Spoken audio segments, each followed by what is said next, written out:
திருச்செந்தூர் முருகன் கோவிலில் நாளை குடமுழுக்கு நடைபெறவுள்ள நிலையில் கோயில் வளாகம் முழுவதும் அலங்கரிக்கப்பட்டுள்ளன.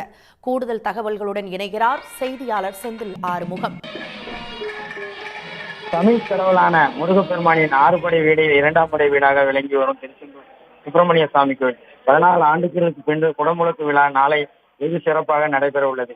இதற்காக கடந்த 1ஆம் தேதி முதல் சிறப்பு யாகசாலை பூஜையுடன் நடைபெற்று வருகிறது. இதில் நாள்தோறும் ஆயிரக்கணக்கான பக்தர்கள் கலந்து கொண்டு இந்த யாகசாலை வேலையில் சுமார் 180 சிவாச்சாரியார் ஈடுபட்டு வருகிறார்கள். நாள்தோறும் வேத பாராயணம், 12 திருமுறை, அந்த அனுபவம் போன்ற தமிழில் வாசிக்கப்பட்டு வருகிறது. 8000 சதுர அடி பரப்பில் தங்கத்தால் ஜொலிக்கும் வரும் யாகசாலை மண்டபம். தினசரி யாகசாலை காலை மாலை 2 வேளையிலும் யாகசாலை பூஜை நடைபெற்று வருகிறது. தொடர்ந்து இன்று காலை மாலை 2 வேளைகளிலும் யாகசாலை தொடர்ந்து சிறப்பு பூஜையில் நடைபெறுகிறது. குடமுழுக்கு நாளை அதிகாலை நடைபெற இருக்கிறது என்பதால் இன்று முதலே ஏராளமான பக்தர்கள் திருச்செந்தூருக்கு வந்த வண்ணம் உள்ளனர்.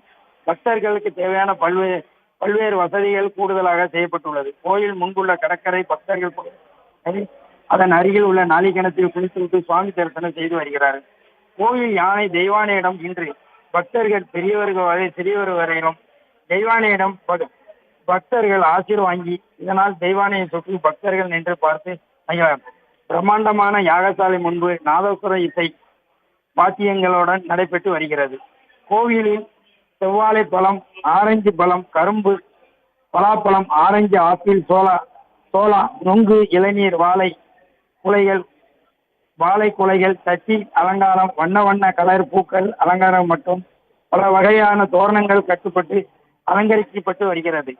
தோரண அலங்கார யாகசாலை, திருக்கல்யாண மண்டபம், சண்முக விலாசம் கோயில் முன்புள்ள இடங்களில் எல்லாம் தோரண வாழைகள், பூக்கள் மிக பிரம்மாண்டமாக செய்யப்பட்டு வருகிறது. திருச்செந்தூர் கோயில் முன்பு உள்ள யாகசாலை மண்டபத்தில் சண்முக விலாசம் மண்டபத்தில் உள்ளிட்ட பகுதியில் பல வகையான தோரணங்கள் கட்டி அழகுபடுத்தி பழி வருகிறது. நாளை குடமுழுக்கு நடைபெறுவதால் முன்னிட்டு திருச்செந்தூர் வளாகம் அலங்கரிக்க செய்யப்பட்டு வருகிறது. விவரங்களுக்கு நன்றி செந்தில் ஆறுமுகம். உடனுக்குடன் செய்திகளை தெரிந்து கொள்ள சன் நியூஸ் பெல் ஐகானை கிளிக் பண்ணுங்க.